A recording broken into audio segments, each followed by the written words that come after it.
Does it hurt? Say it again. We're all so glad that you could join us. Join you? Yes. I came to lead you. And look, by the way, Angela is not in the mood to talk to a man. She will eat him alive. Sophomore from South Carolina. Government major, poli-sci minor, pre-law, 3.9 GPA. What happens when a Miss USA scandal meets a Hollywood legend's secret life? What connects a pageant rigging controversy, a plane crash survival, and Beyoncé's family? And why did the FBI get involved with one of these stars before they ever stepped foot on a Netflix set? Today, we're exposing the shocking real-life stories behind the two most complex characters in Beauty and Black. And honey, their off-screen lives are messier than anything Mallory and Roy could cook up in that boardroom. I did it to protect your stupid. That doesn't make any sense. First off, how did you even know that I hit her? From sexual harassment scandals that toppled empires, to surviving deadly crashes, from marrying into music royalty to losing million-dollar businesses, these two have lived enough drama for 10 Netflix series. Let me go. No. But first, let me ask you something. Ever wonder why Mallory always seems one step ahead of everyone else in that company? Well, there's a reason for that, and it has everything to do with the real-life empire Crystal Stewart built and lost before she ever said action on Tyler Perry's set. Got this nasty-ass nappy-headed child spitting up on me. This is couture. Let's start with the woman who makes Mallory Belair look like an amateur. Crystal Stewart, the 43-year-old Houston native playing the ruthless businesswoman, has a real-life story that involves FBI investigations, harassment scandals, and the complete destruction of a beauty pageant empire she spent years building. She, her business acumen, she's very, business savvy. Mallory, I would say that, I am too. I've had businesses. But rewind to 2008, when Crystal was America's sweetheart. My name is Crystal Stewart. I'm from Houston, Texas, and I am an entrepreneur. I own the Miss Academy and the Miss Houston Pack. At 27, she became Miss USA, representing the United States at Miss Universe, where she made it to the top 10. Okay, I'm walking out. I'm really confident, feeling good about top 10. I walk down the stairs. She had that classic pageant girl story. 5 attempts at Miss Texas USA before finally winning. Competed for Miss Houston USA for 5 years. Never won it. Kept getting first runner-up. But I was invited to compete for Miss Texas USA. And on my last year of eligibility, I won. University of Houston graduate with a degree in consumer science and merchandising, and big dreams of changing the world. Fast forward to 2014, and Crystal marries Belgian model Max Sebdrix in what looked like a fairy tale romance. They had 2 children, daughter Anne Jolie and son Max Jr., and by all accounts, they were living the perfect life. Yeah, I have a 3-year-old daughter. I love the husband, Miss Academy. It's a lot on my plate, but it takes organization. Crystal transitioned into acting, landing roles in Tyler Perry's For Better or Worse. I worked with Mr. Perry before on For Better or Worse, and so I know how he works. He's quick, he's fast, he gets the job done, and he's an excellent director, producer, everything. He wears all the hats. Richard was making figures at Bryson Bonner. Girl, shut up. I know, huh? A Cromony. It's okay, Your Honor. I couldn't fit the dress anymore anyway. This little one's growing pretty fast. And Too Close to Home. I'm at peace here, and I have you and Brody to thank for it, so thank you. She was building her Hollywood resume while Max supported her dreams. I've been on 2 television series, one For Better or Worse, which was on Oprah Winfrey Network, and then another TV show that I was on for TLC. Then in November 2020, everything changed. Crystal became the first Black woman to serve as president of Miss USA, promising a new era called Pageantry Reimagined. She bought the Miss USA and Miss Teen USA licenses with her company, Miss Brand Corporation, and for 2 years, everything seemed golden. Ended up becoming one big meeting one day, and Paula Shugart talked to me about it and to see if I was interested, and I was, of course. But here's where it gets absolutely explosive. On October 3rd, 2022, Miss Texas, R. Bonnie Gabriel, was crowned Miss USA. The moment her name was called, several contestants literally walked off the stage in protest.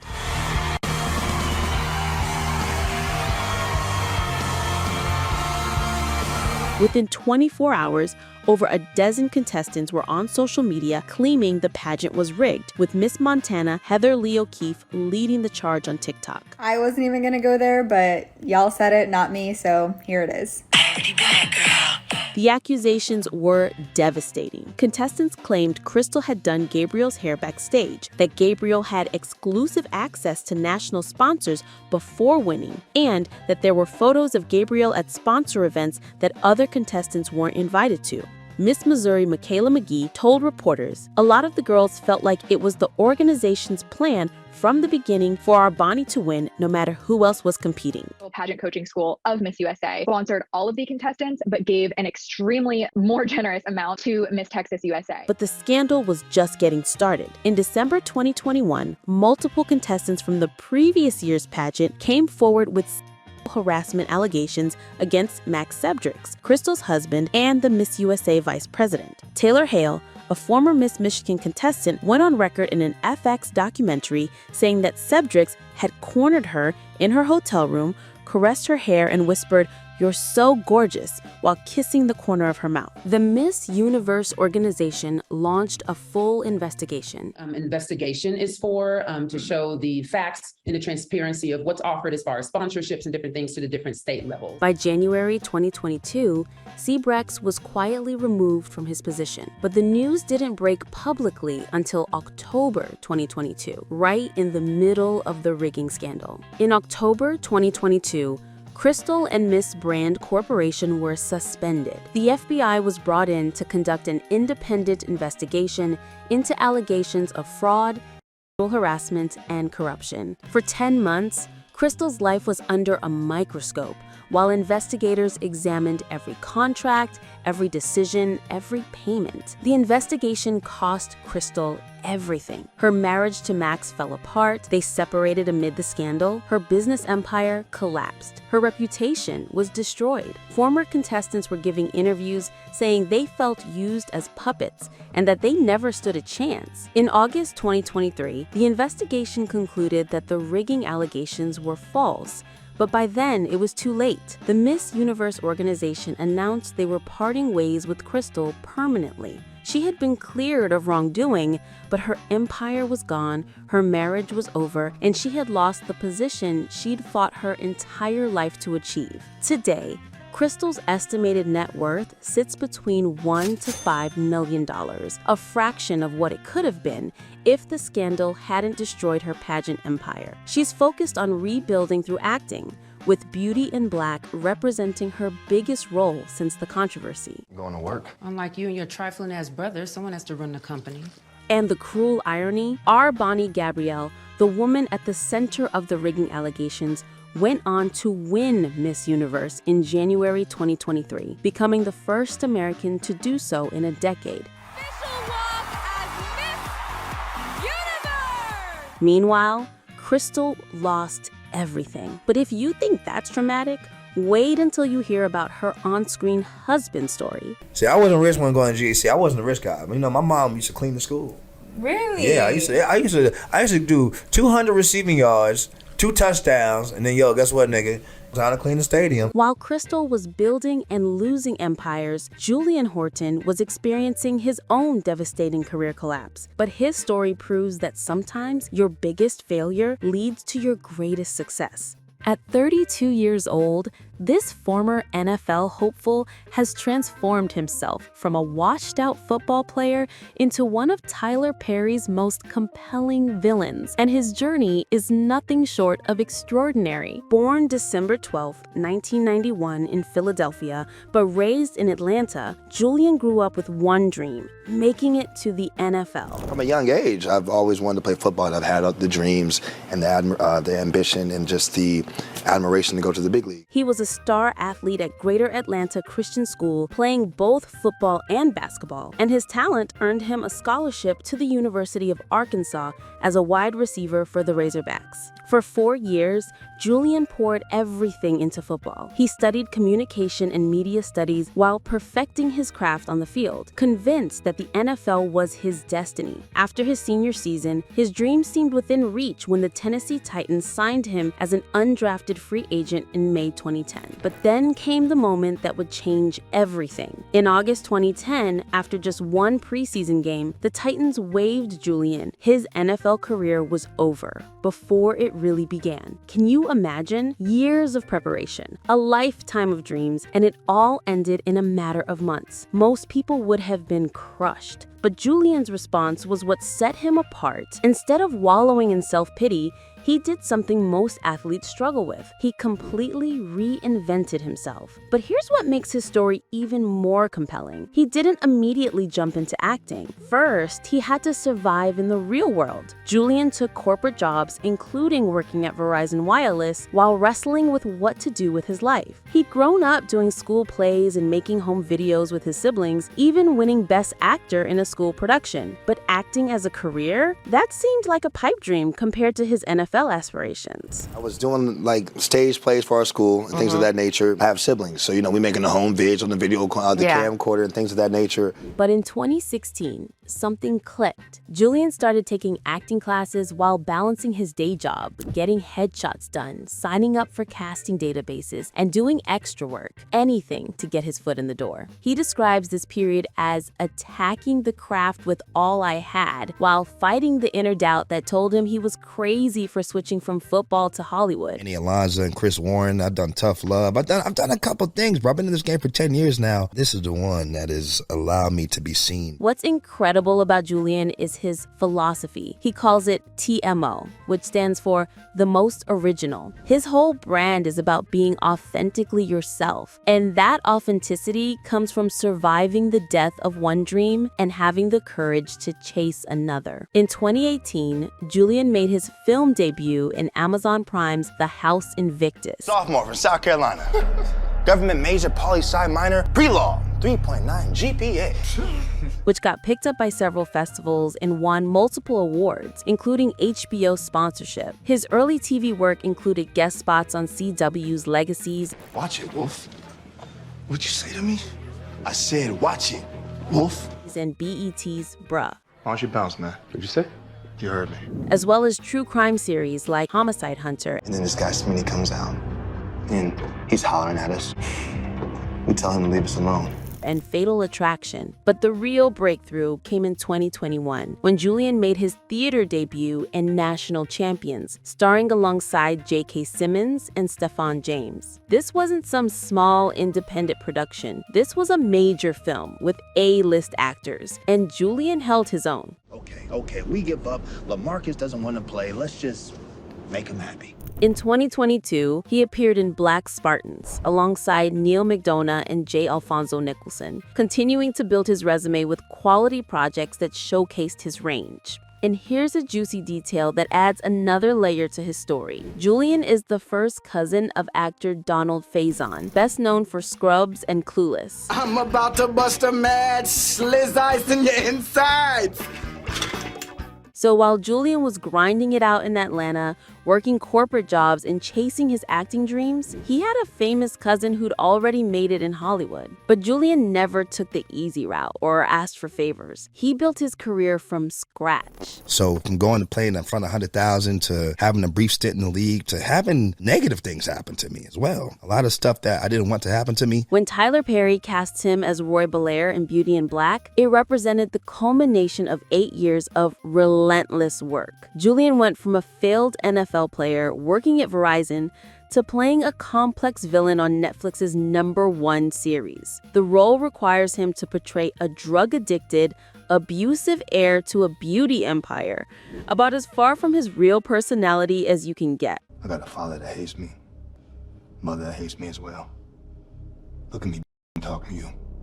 With 212K Instagram followers, Julian has built a significant social media presence, though he keeps his personal life remarkably private. He's single and focused on his career, often posting motivational content about pursuing your dreams and staying true to yourself. But Julian's acting resume is where things get really interesting. After making his debut in Amazon Prime's The House Invictus in 2018, which won multiple festival awards and got HBO sponsorship, Julian started building an impressive filmography. He appeared on CW's Legacies, BET's Bruh, and true crime series like Homicide Hunter and Fatal Attraction. I had to protect myself. I swear I didn't have any choice, man. But the real breakthrough came in 2021 when Julian made his theater debut in National Champions. This wasn't some straight-to-streaming movie. This was a theatrical release with A-list talent, and Julian held his own. What? You broke again? You hurt? I'm done. Then came Black Spartans in 2022, where Julian played Gene Washington. The film tells the groundbreaking story of Michigan State becoming the first fully integrated college football team in the mid-1960s. Talk about life imitating art. Julian, a former football player himself, got to portray a wide receiver who helped change sports history. What makes Crystal and Julian so compelling as Mallory and Roy isn't just their acting skills. It's the life experience they bring to these roles. Crystal knows what it's like to build an empire and watch it crumble due to forces beyond your control. She understands the pressure of being the first Black woman in a leadership position and having every decision scrutinized. Julian knows about having your dreams shattered and having to completely reinvent yourself. He understands the struggle of starting over, the doubt that comes with switching careers, and the determination it takes to succeed in an industry that doesn't owe you anything. Roy brought the energy, and I just seen this character in the breakdown, in the description of the character. I knew he had a lot of commonalities within me. The real-life dynamic between them on set has been described as professional and collaborative. At 43, Crystal brings the wisdom of someone who's experienced both massive success and devastating failure. At 32, Julian brings the hunger of someone who's fought for every opportunity and refuses to waste the chance he's been given. Their characters' relationship in Beauty and Black, the complex family dynamics, the power struggles, the secrets and betrayals, mirror of some of the real-life challenges both actors have faced in their own careers and personal lives. Both actors came to Beauty and Black carrying the weight of significant personal and professional challenges, but in very different ways. Crystal was still rebuilding her reputation after the Miss USA scandal, while Julian was proving that former athletes can successfully transition to serious acting roles. The Miss USA scandal taught Crystal about resilience and the importance of controlling her own narrative. In interviews about Beauty and Black, she's been careful to focus on the work and her character, rarely discussing the pageant controversy except to emphasize that she was cleared of all wrongdoing. Julian's perspective comes from experiencing the death of a lifelong dream and having to completely start over. He approaches each role with the gratitude of someone who knows what it's like to have everything you've worked for disappear overnight, bringing a work ethic and appreciation that many actors who've had easier paths often lack. One word to describe it all: gratitude. Gratitude, gratitude, gratitude. Both actors are using Beauty and Black as a springboard for the next phase of their careers. Crystal is fielding offers for other dramatic roles, finally able to move beyond the pageant scandal that dominated headlines for over a year. She's also exploring producing opportunities using the business skills she developed during her Miss USA presidency. Julian is strategically building his acting resume while also developing his music production business and his TMO brand. I can do certain things. I'm in the music world now. I'm producing a whole album right now. I do music as well. So it's just like, we're ready for that. Since I don't give a damn about keeping up this image. With Beauty and Black being his biggest role to date, he's positioned to move into leading man territory for his next projects. What started as two actors taking roles in a Tyler Perry series has revealed something much more interesting: the incredible resilience of people who faced public scandals and career-ending setbacks, yet continue to create and inspire. Crystal Stewart and Julian Horton represent two different paths to success in entertainment. She's the former beauty queen who built an empire, lost it all, and is now rebuilding stronger than ever. Mallory and myself are similar in a lot of ways, actually. You know, not the meanness and everything. I would think I'm a kind person. He's the former athlete who had his NFL dreams crushed but refused to give up, reinventing himself as a serious actor. Their real-life stories prove that life is often more dramatic than fiction. From FBI investigations to failed NFL dreams, from beauty pageant scandals to corporate survival jobs, these two have lived experiences that make their fictional character struggles seem almost relatable. He really knew that I can pull and tap into either some past experience or something and really bring Mallory to the forefront. So he's good at pulling those things out of you. So the next time you're watching Mallory scheme in that boardroom or Roy manipulates everyone around him, remember, you're not just watching actors play roles. You're watching two people who've survived their own incredible journeys and are using that experience to create something powerful on screen. I'm just a regular dude with a position that's, I get to be seen by a lot of people, but at the end of the day, I'm ready because I've been preparing for this my whole life. From Miss USA controversies to NFL dreams deferred, from empire building to complete career reinvention, these two have conquered it all. And honestly, their best chapters are still being written.